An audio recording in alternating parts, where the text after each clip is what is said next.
In this demo, we'll take a quick look at the MEBM packet capture feature, how to find capture parameters, start a capture, and export the data for analysis. First, let's go over some prerequisites to run a capture. Let's start by going to the System Options Protocol Settings page.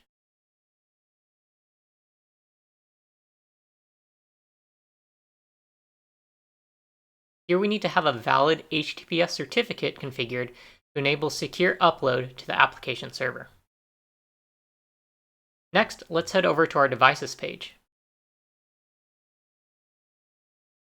Let's find the cube we want to run the capture on, and make sure we've run an inventory. We can do this by going to More Actions, Operations, Inventory. I've already run it here, so I'm just going to hit Cancel, but you can go ahead and just click Next through the prompts. Lastly, once the capture is finished, it'll be helpful if you have Wireshark or some other similar program capable of reading your .pcap file on your computer. Let's start the packet capture. We can do it from the same page. Let's go back to More Actions, Operations, and find the one that says Packet Capture Start. There are various settings we can configure for our packet capture. At the top, we can set the duration. I'll go ahead and set this to 2. Next, you can define your ACL rules. This acts as a filter that allows us to specify what traffic we should capture. Note how we can set the protocol type, the IP addresses, and the port ranges. Now keep in mind, these selections are unidirectional. That means selecting a specific source and destination here will only capture half of your total conversation. You'll need to allow both directions of traffic in order to capture everything. In other words, this filter is not stateful.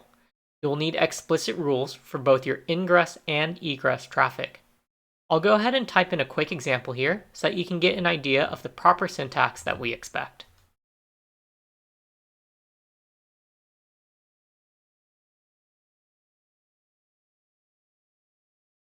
Next, we'll need to select the interfaces we want the packet capture to run on. I have one already set here. You can always delete your interfaces using that trash can icon. And you can always go and add your interfaces back by finding it in this drop-down box.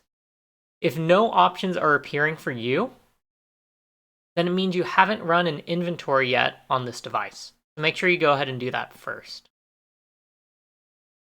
Your buffer size will limit the total size of the packet capture. When completed, the packet capture is saved as a file on the cube, so this option can help you manage your available storage space as well as keep the file transfers to a reasonable size. This buffer limit is separate for each interface that is selected.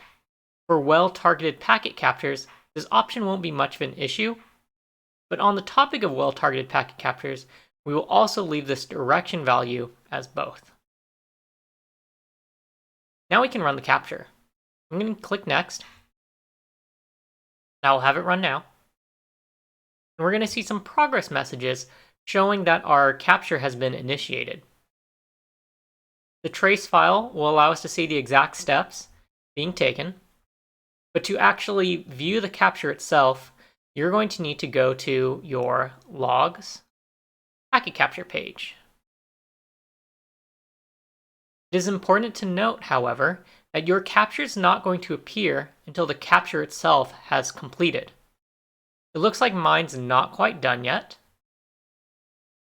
So what we can do is let's instead go to the Logs Past Reports page. Here we can see that our packet capture has started.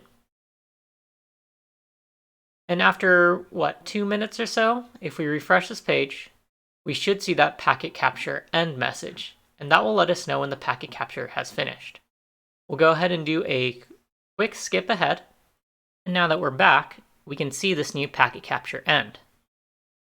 Let's go back to our Logs Packet Captures page, and now we see our file, which we can download. During your packet capture, if any calls were detected, a button will appear under this Call Flow column. You can click on that to view any calls that were detected during this capture. In summary, Packet captures are useful for diagnosing issues alongside a SIP debug. You must run an inventory before you can run your packet capture. Packet captures are only available to download once completed. If any calls are detected, they will be available from the Call Flow button on the download page.